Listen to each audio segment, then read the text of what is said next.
एकादशी का व्रत करने से मनुष्य के कई जन्मों के पाप कट जाते हैं और उसे भगवान विष्णु के बैकुंठ धाम में स्थान मिलता है। सभी एकादशियों में अपरा एकादशी को बहुत ही पवित्र माना जाता है। कहते हैं कि अपरा एकादशी के दिन भगवान विष्णु की विधि विधान से पूजा करने से सभी मनोकामनाएं पूर्ण हो जाती हैं। इस दिन भक्ति पूर्वक पूजा और व्रत करने से व्यक्ति के द्वारा जीवन में किए गए सभी प्रकार के पापों से मुक्ति मिल जाती है। यह एकादशी व्रत अपार धन और यश भी प्राप्त कराता है। यदि आप इस व्रत को कर भगवान विष्णु की असीम कृपा को प्राप्त करना चाहते हैं तो फिर आपको अपरा एकादशी की कथा को अवश्य सुनना चाहिए। इस व्रत की कथा को सुनने मात्र से ही सभी प्रकार के पापों का नाश हो जाता है।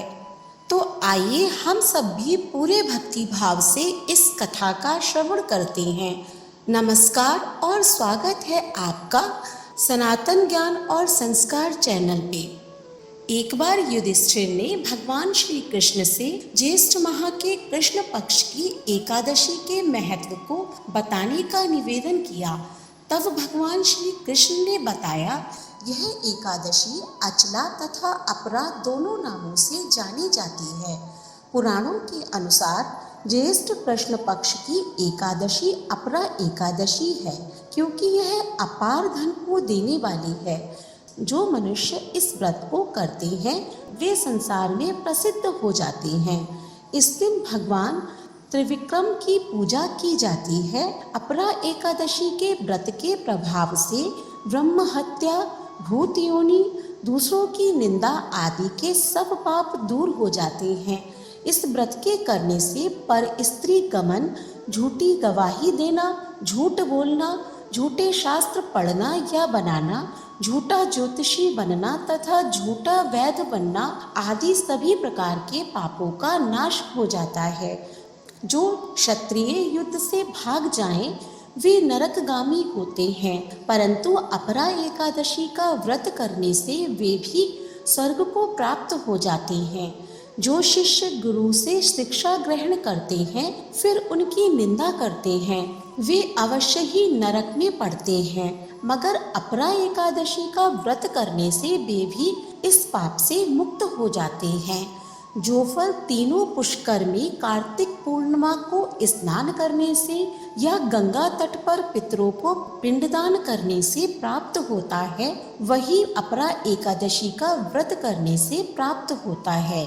मकर के सूर्य में प्रयागराज के स्नान से, शिवरात्रि का व्रत करने से, सिंह राशि के बृहस्पति में गोमती नदी के स्नान से, कुंभ में केदारनाथ के दर्शन या बद्रीनाथ के दर्शन, सूर्य ग्रहण में कुरुक्षेत्र में स्नान से, स्वर्ण दान करने से अथवा अर्ध प्रसूता गौदान से जो फल मिलता है वही फल अपरा एकादशी के व्रत से मिलता है।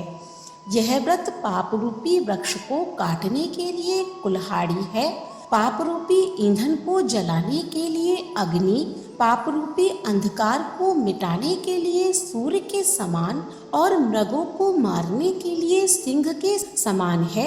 अतः मनुष्य को पापों से डरते हुए इस व्रत को अवश्य ही करना चाहिए। अपरा एकादशी का व्रत तथा भगवान का पूजन करने से मनुष्य सभी पापों से छूटकर विष्णु लोक को जाता है। इसकी प्रचलित कथा के अनुसार प्राचीन काल में महिध्वज नाम का एक राजा राज्य करता था। उसका छोटा भाई वज्रध्वज बड़ा ही पापी था। वह अधर्म करने वाला, दूसरों के साथ अन्याय करने वाला और क्रूर था। वह अपने बड़े भाई महिध्वज से घृणा व द्वेष करता था। इसके परिणाम स्वरूप उसने अपने बड़े भाई के खिलाफ साजिश रची और एक रात उसने बड़े भाई की हत्या कर दी। उसके शव को ले जाकर जंगल में एक पीपल के पेड़ के नीचे गाड़ दिया। राजा महिध्वज अकाल मृत्यु के कारण प्रेत योनि में प्रेतात्मा बनकर उस पीपल के पेड़ पर रहने लगे। फिर वह प्रेतात्मा राजा बड़ा ही उत्पात मचाने लगे। एक दिन वहां से धौम्य ऋषि गुजर रहे थे तभी उन्होंने उस प्रेत को पीपल के पेड़ पर देखा। उन्होंने अपने तपोबल से उस प्रेत राजा के बारे में सब कुछ पता कर लिया। तब उन्होंने प्रसन्न होकर प्रेतात्मा को पेड़ से नीचे उतारा और परलोक विद्या के बारे में ज्ञान दिया। धौम्य ऋषि ने उस प्रेतात्मा राजा को प्रेत योनि से मुक्ति दिलाने के लिए स्वयं ही अपरा एकादशी का व्रत रखा। विधि पूर्वक अपरा एकादशी करने के बाद उन्होंने भगवान विष्णु से प्रार्थना की कि उनके इस व्रत का पूरा पुण्य उस प्रेतात्मा राजा को मिल जाए ताकि उसे प्रेत योनि से मुक्ति मिल सके। भगवान विष्णु की कृपा से उस राजा को अपरा एकादशी व्रत का पुण्य मिल गया, जिससे वह प्रेत योनि से मुक्त हो गए। तब राजा ने दिव्य शरीर धारण किया और ऋषि को प्रणाम करते हुए धन्यवाद दिया।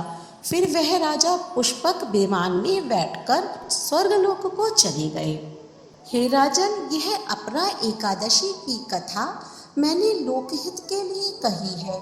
इसे पढ़ने अथवा सुनने से मनुष्य सब पापों से छूट जाता है। आप भी अपरा एकादशी के दिन इस कथा का श्रवण अवश्य करें, जिससे कि भगवान विष्णु की कृपा आपको प्राप्त हो और आप सभी की सभी मनोकामनाएं पूर्ण हो, ऐसी हमारी कामना है।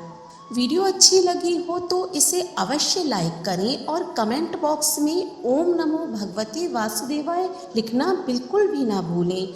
ऐसी ही धार्मिक वीडियोस देखने के लिए हमारे चैनल को सब्सक्राइब करें। धन्यवाद।